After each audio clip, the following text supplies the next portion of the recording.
Hey, how you doing? Is it that time already? It's VHS Halloween, it's a new year, and a new VHS film from the wonderful people at Shudder. 6 new tapes from 6 new directors that are expected to horrify, shock, and gross out horror fans all over the world. Now, last year's VHS Beyond was a huge step forward, and especially pushing more sci-fi into the franchise, and terrifying audiences with the likes of cosmic horror, as well as just really weird stuff in general. Something like Stowaway was incredible to see, and having the nightmare that was Live and Let Dive is so memorable and so wonderful. With the 8th entry in the franchise, we have to ask, where else can we go? Last time we had to go all the way to outer space and back again. It looks like we're keeping things a little bit more grounded with the latest anthology sequel. Like with last year, we've been blessed with some truly amazing works of horror in 2025, such as Final Destination Bloodlines, Together, Weapons, Bring Her Back, all of which are giving fans exactly what they wanted: original, fun, and creative ways to show off our nightmares, and reminding us why we see horror in the cinema. Again, like last year, we're including the framing narrative into the rankings, and how the ratings work is quite simple. If you're new to this channel, here's how we break it down each year with each segment. Criterion 1, Spooks. How scared was I, and how creepy was it? Were there too many jump scares, or maybe it was just plain weird? What's going to keep me up at night, and what is going to haunt my nightmares? Criterion 2, Creativity. Was this something new, or is this something we've never even seen before in our dreams? How much did this tingle my spine and also my brain? Criterion 3, Authenticity. Does this feel like an actual VHS video? Is it too legit, or is it too legit to quit? Did we find this at the bottom of our found footage candy bucket, or did it feel like someone was just trying to justify their Adobe Creative Cloud subscription? And finally, Creative 4, Execution. Did these writers, directors, producers, visual effects teams pull off something that was truly amazing and unique? Did I have fun with it? Did it stick with me before the credits rolled? Or is it going to be another forgettable segment in the series? I know it's all very subjective, yes, but these are my rankings, but please pop yours in the comments below. I literally read every single comment that I get, and it makes me feel closer to you and the horror community at large, especially when I'm way off the mark. That is always really funny.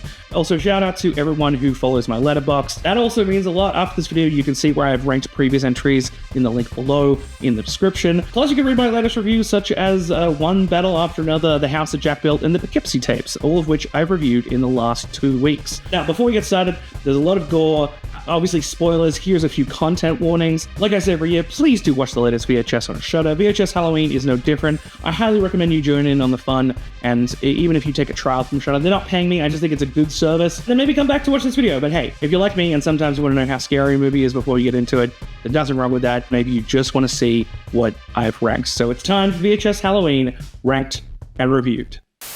Number 6, Fun Size. Oh boy, do I have some horrible things to say about Fun Size, and I am not happy with this whatsoever. It just makes me feel super sad. I have been a huge Casper Kelly fan ever since I saw Too Many Cooks over a decade ago. Kelly has made himself with his own found footage parody back in the day of the Scooby-Doo variety, and I've enjoyed a lot of the stuff that he's done with Adult Swim, especially the U-Log videos, and I hate to say it, but Fun Size is the worst segment in VHS Halloween. The setup is fairly simple, and it's something you'll see a lot in this film. Obviously, the VHS series has a lot of segments that are set up where it's a group of young people, and they go into a place, and it's weird and it's scary. And this is no different. This is something you'll also see in VHS Halloween, where it's people who are in Halloween being selfish and shitty, and they end up paying for their sins in absurd and wacky results. And now, while I don't hate this setup, and I don't think it's cliche, I think it's a great way to hang gags on stuff, I do think that Casper Kelly is way better than this. I have no problem with gross out comedy, or maybe the fact that the practical effects are a little bit rough around the edges, but what I can't stand is some of the worst writing and acting that I've ever seen in the series. And it didn't have to be like this. I really do wish this whole segment was better. And look, I like the idea of, hey, this candy's made out of people, but my whole issue with the segment is that it's trying to be a lot more subversive than it actually is. It just ends up having a whole bunch of observations that are trite and unoriginal, and it's just frustrating. Like, yeah, everyone knows about the dick veins on chocolate bars. Like, we've known that for like 30 years. And yes, we don't like it in found footage films, horror, found footage or otherwise, where we're asking like, oh, why are they still holding the camera? That was a great joke like 10 years ago. I think in the world of corporatized surveillance, I think it's a little bit more common about why someone wouldn't be filming rather than would. And do we really need a reason for this? Like, found footage has existed for 2 decades. I know I just sound salty. I totally get that. But I just wish this was better. This just sucks so bad. It's really bad writing, really bad acting. The effects are okay. The set design is okay. The gags are fun and childish, and I totally get that, but I couldn't stand it. Even the human center pinata was not worth the price of admission. I'm so sorry. This is a 2 out of 10. Diet Phantasma. This year's wraparound segment may also be one of the worst wraparounds this series has ever had. While we've had evil corporate overlords and mysterious organizations before, these segments are fine. Thankfully, they're incredibly short, but boy, oh boy, did I have a lot of issues with this. While it nails the era and some of the little bits and pieces, such as this copy of Fangoria magazine, I think that overall, it's just too weak and too simple to really be an enjoyable wraparound segment, which is a real shame because you could have had Diet Phantasma in the background. Like, it's so easy to make like a CG version of this in Blender and just put it on like a desk or like in the background or something. I don't know. Like, since Shudder took over the VHS franchise, their wraparound segments have been absolutely incredible. Especially those in Beyond and 85, terrifying, brilliant. But this year, just an over-the-top ghost-infused drink, and it has like some creature effects that wouldn't have been out of place in The Thing in American Werewolf in London. It's fine. Like, once the cat is out of the bag, you're just waiting for the next gruesome gag, which varies between being absolutely mediocre and hilariously ridiculous. Like, the thing that this segment truly lacks is just any tension or any form of escalation. It all just feels the same. It feels like we're all just going through the same bits and pieces, and maybe the kill count is just slightly different. I also would have preferred if the for internal use only was there the entire time, or it was just completely gone. I get that it's to be made fun of at the end with like for promotional use only, but it literally adds nothing to me or the story at all. Plus the constant editing and changing of where the camera is, like, did they have multiple cameramen, or is it like, I know, I'm sorry, these are just nitpicks. These are just, I just say I'm more annoyed and salty than anything else. But look, I just think it just wasn't that good. I will say that the hardest I laughed in the whole movie was this moment here. Yeah, look, beyond that, I have to say, again, this is a really weak wraparound story. It had some equally bad parts writing and acting, especially those British accents. I couldn't hear it in the kids 90% of the time, and I get that Brian's not meant to be, he's meant to be like an American overlord, like similar to Paul Reiser in Aliens, but like, even then, I also, like, can we call it with the black bile? It's just overused at this point. Like, Aunty Donna made a joke about this, again, like nearly 10 years ago, and I just... Man who can't stop vomiting black stuff? Yes, I'm here, Broden. Well, you thank God we didn't have to see that, I tell you.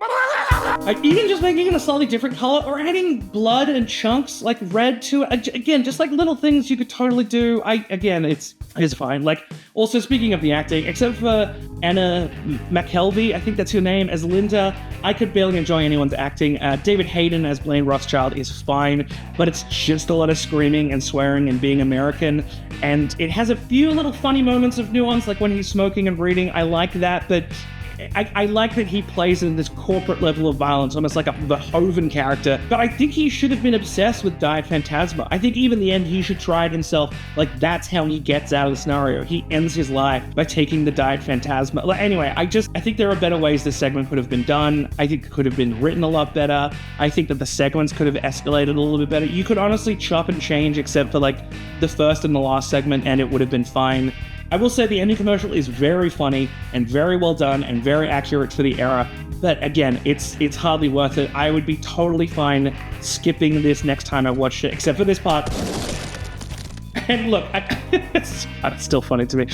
Some of the gore effects are great. I really felt like it was just waiting to move on to the next segment. As a wraparound segment, it was incredibly weak, and it's a real bummer when the wraparound segment sucks in these movies. I give Diet Phantasma a 3 out of 10. Ut supra sic infra. Halloween night. iPhones. A terrifying old phone. An abandoned estate. And a haunted room. What more could you ask for? Sadly, the answer is a lot. Look, right off the bat, I have to address this, and hopefully someone at Shudder can fix this, or maybe Paco Plaza can just go back in and just change this. It's something it cannot go unsaid, and I don't doubt that everybody else noticed this too. I try to give the segment the benefit of the doubt, and maybe there was something in the lore that I missed, but I went through it again when I was editing, and I think this is just laziness on the part of the editor. When they keep cutting to the different cameras in the police station, and it goes to cam 1, cam 2, cam 3, and it's just not lining up, I just think that sucks. Another thing that also sucks is that if you get the translation being as above, so below, hey, there's already not just a horror film, not just another film, but there's another found footage film called As Above, So Below. And look, I totally get it's in Latin. I just don't think you can use that title, man. I'm really sorry. And I'm not even a big fan of As Above, So Below. I think it's honestly good. I think it's fine. A lot of people rep it really hard, which I don't understand because I think it's fine at best. But I will say it is better than this segment, not just because it's longer, but just because it has a more original setup, it has great production design, and just more memorable visuals. I think the thing about this segment is that it is good. From a technical standpoint, it's really, really good, but it's not that scary. The only great horror part of this is the ending, which is fantastic, and it's largely because that tension is ratcheted up so well, and the editing is really, really well done, just not for a found footage film. I think the biggest problem, beyond my gripes with continuity, is the editing makes me feel like I'm watching like a really high prestige Spanish procedural, like down to the incredibly serious and well done performances from the law enforcement to a lot of the actual camera movements. I think that this is great, but I'd have to say it's not great as a found footage film. I do have to say, acting-wise, everyone kills it here. Tio Glanell, who I've never seen before, is just the right amount of like uncomfortable and like just so wound up and innocent that until those final moments, I was like, well, maybe he is just like, he just witnessed these things. Maria Romanilos, I hope I'm saying that right, as Vicky, is a star in the making. She kills it here. She's absolutely fantastic, and she has like the biggest eyes I've ever seen. She is just magnetic when she's on screen. She's incredibly memorable and radiant, and honestly, it sucks how she dies at the end. But I think my biggest problem on this is the execution. I just don't know why they couldn't have had all of the past footage be horizontal and then all the present footage be wide. I know that there's literally a part where somebody's like, why are you shooting in wide? And I think that that's fine, but then they should have flipped the camera. They should have been like, oh damn, whoops, and that would have been great. That would have been so much better. Like, it would have been a great stylistic choice, and maybe I'm expecting too much from, the co-creator of the Rex series? Oh man, Pago Plaza is renowned in not just the Spanish filmmaking circles, but also horror circles, and I do feel like he's done really well here. I just wish it was not in the VHS franchise. Well, I do feel the setup is smart, and the locations and set design and production design are phenomenal. The phone alone in this is just so creepy and unnerving, and I really like some of the practical effects that they did here. But again, I felt like I was watching the final episode of a really spooky Spanish cop show. It wasn't bad, I just don't think it should be in this film. The editing is honestly so slick, and the effects are really well done. I couldn't tell what was CG and what was practical in some moments. The acting is subtle and tense and such a great wind-up. And again, there are minor things that kind of take away from this. And obviously, again, I am reminded a lot of Aunty Donna for the ending of this. Spoilers, I guess. I'm gonna eat your eye! I'm gonna eat your right eye! Overall, I think As Above, So Below, in its obviously original translation, is good, but not great. And I give it a 6 out of 10. Number 3, Coochie Coochie Coo. Okay, I really have a lot of things to say about Coochie Coochie Coo, and the fact that I really loved it. I think it's really, really good. I want to say that right off the bat. I think it's a haunted house of a very specific variety. I think I really, really love what it has to say about the infantilization of modern feminism. And I also want to apologize if that was not Anna Zlakovic's intentions. Because maybe my brain's just messed up, and maybe that is not what she intended at all. What Zlakovic presents here is both a fun, wild ride that is just equal parts creepy and gross at every single turn. I really appreciated that. After the few minutes, which I thought I was honestly going to hate these characters, they made up for it. They are really well written. The setup is like fairly straightforward. You got Lacey and Kaylee, and they're on their precipice of adulthood, and they want to have one last amazing romp across Halloween that ultimately turns into a house of macabre, motherly horrors. And while I had a few issues with the CG here and there, and I don't want to say they used AI, but some of this stuff feels AI generated. That's just my personal opinion. I don't think it was, but that's what it looks like. I think that there is a simple line that it crosses over into weird and creepy and gross, like after minute 3, that is just unstoppable. I think my only real problems with this is like, I just wasn't sure why they were filming, and I know I already made fun of this in Fun Size, but like, you could have just said that like they stole the cameras from AV class in the last year of high school and then just didn't give it back. Like, that would have been fine. I think you could have just had a single line about that. You're like, where'd you get the camera from? Anyway, the issue that I have with this segment is that I think overall it's an amazing and a solid segment, but my only major problem is that I've seen all of this before, particularly from one director. And that specific director is now Hollywood's darling, Zach Cregger. So Zach Cregger's Barbarian and the incredible groundbreaking horror effort from 2025 Weapons sadly explores similar themes and have very similar visual moments in both Barbarian and Weapons that are also in Coochie Coochie Coo. And I won't spoil Weapons or Barbarian because I think you should just watch those.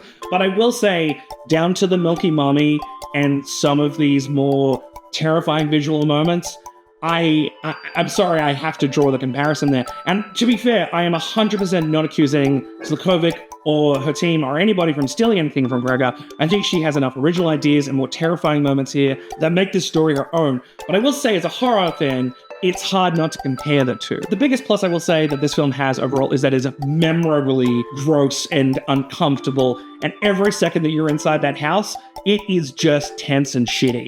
I have to give props to Zlakovic and her production designers for making every part of this just horrible to look at in the best way possible. Well, I didn't love the acting initially. I think Lacey and Kaylee have great chemistry and are perfectly cast in those roles. It makes sense why they would be friends and doing goofy shit like this on Halloween. Their dialogue, while a little bit lackluster in certain areas, like I think that they explain some of the lore really, really poorly, but I will say it's good. I think it fits them as characters more than anything else.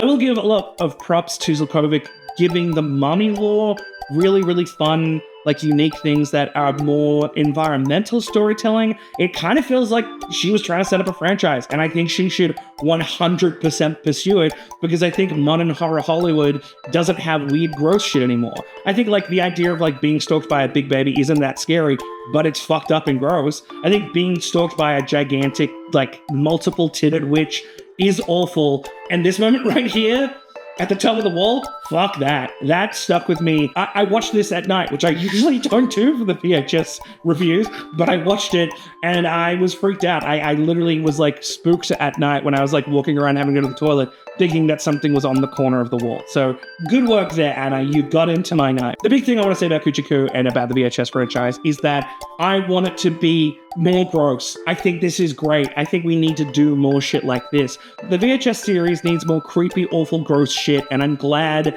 that a lot of great female directors are doing that. I genuinely think stuff like Storm Drain and Fur Babies from last year has that really gross, gritty, uncomfortable energy, and I think it's great. I think it's just kind of weird, and I think more of the segments need that. I really think it is a shame that this came out the same year as Weapons and that Barbarian already exists. And again, it's similar themes and similar scares, but I wouldn't say it's the exact same thing. I think they stand on their own. I do think the ending is a bit weak and is like a milk-covered version of the Blair Witch Project ending, complete with a basement and sobbing and a final shot that is fucking disturbing and also has not left me. But again, going back to the whole babyface thing, and again, really, really great commentary on the commercialization of infantilized feminism. I think the big lips, the big eyes, the outfits, the feminist subtext that's dripped throughout, especially the opening, I think is great. I think it's really, really well done. I do think the whole sexy baby trend that's been happening over the last 15, 20 years, when did that 30 Rock episode come out? You can drop the sexy baby act. The sexy baby thing isn't an act. I'm a very sexy baby.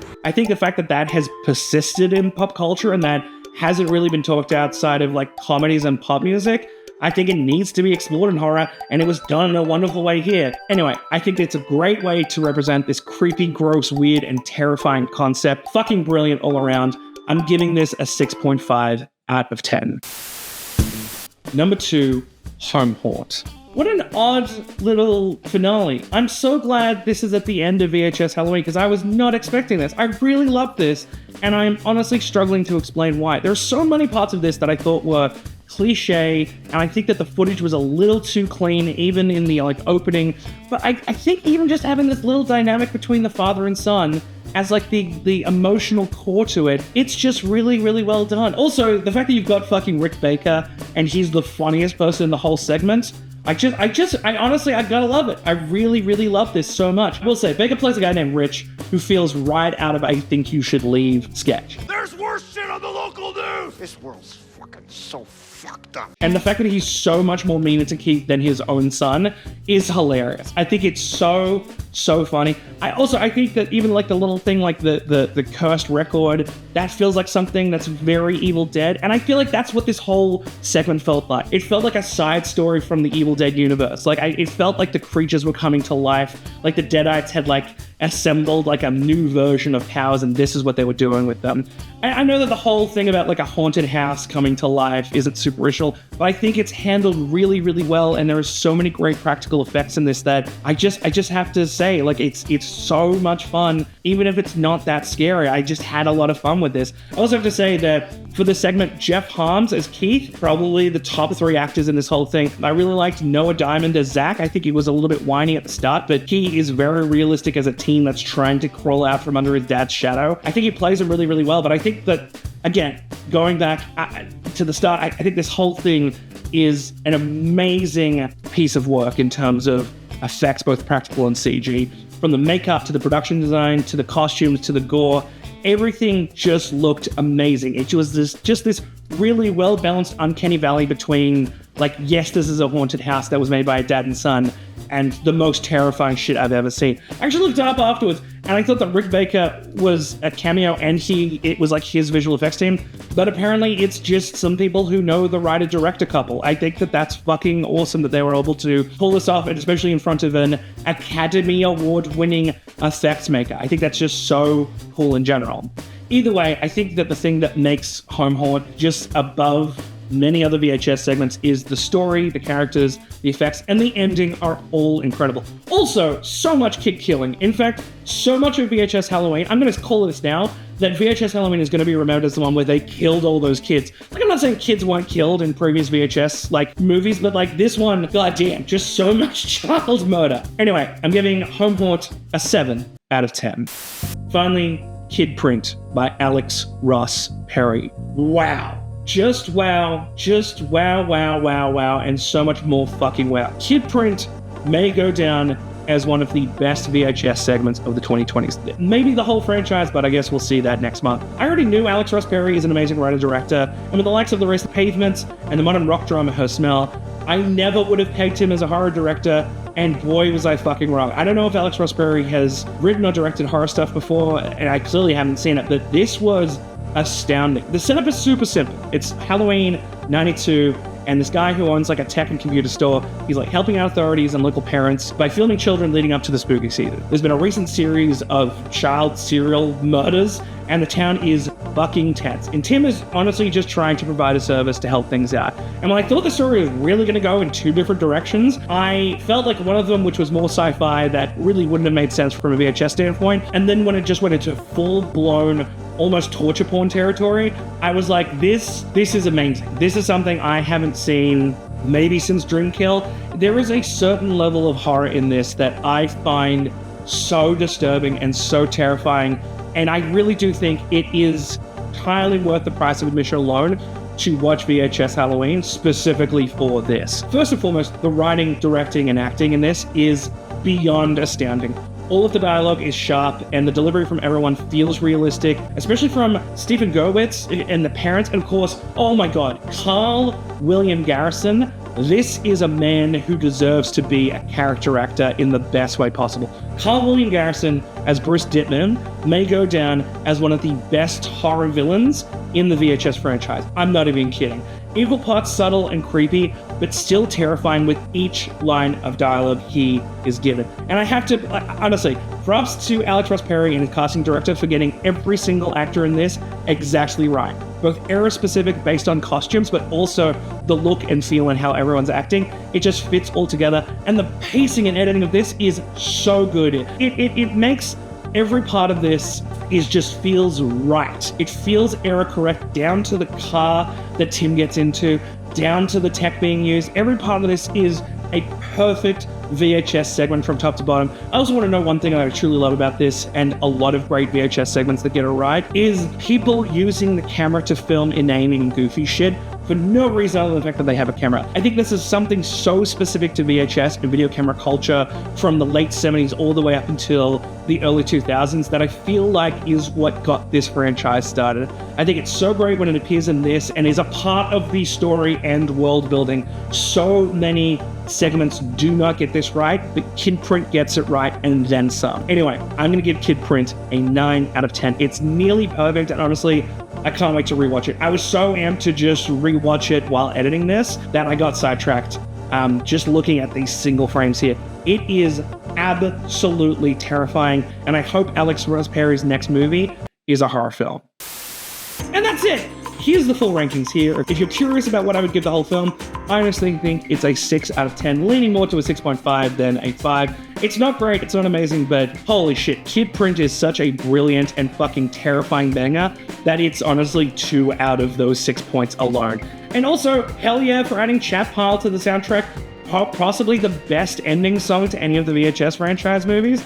It's great to just hear them in general. I really like Chat Pile. Oh, and as many of you may know from my VHS Beyond review, it's 2025, which means like every even entry and every odd year, it's time to do a new ranked and review video for every single VHS segment.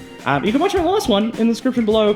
The next video will be out in early November as I break down every single segment from the VHS franchise, including VHS Halloween. I think it's over 40 segments this year. Wow, yeah. So I'm excited to break that whole franchise down from top to bottom, including the wraparound segments from all of the recent VHS films. Holding on showing my updated ranking for the whole franchise, as I'll show that off in the next video. But if you follow me on Letterboxd, you can check that out, and it is already up there. Again, thank you so much for watching this video and hanging out and liking and subscribing. Please don't forget to do that. Apparently that helps. And also there's hype points, which again, I don't really understand what they do, but apparently it's good for the algorithm. If you want to support me financially, please do check out my video on Patreon. If even 10% of the people who watch this give me $5 a month, that's enough to keep me supported and make a whole other new video, plus the next video that's coming out after November. And that could be you. You could be helping a young YouTuber / filmmaker with his dreams of being, you know, not just a guy who reviews horror movies and makes complaints about them while he wishes he could do that himself. Shout out to all these wonderful people who currently support me, and thanks again to you for watching. You can also have your name in the credits as well if you support me on Patreon. So don't forget to do that, patreon.com/helpharrison. It's been on screen for most of this part. I'll have some more updates soon, and like and subscribe for the next VHS ranking video. I hope you enjoyed this video and watch more of the VHS franchise for Shudder. Again, they don't pay me, I just think it's good service. But for now, hope you enjoy Halloween, hope you have a wonderful time, and stay safe.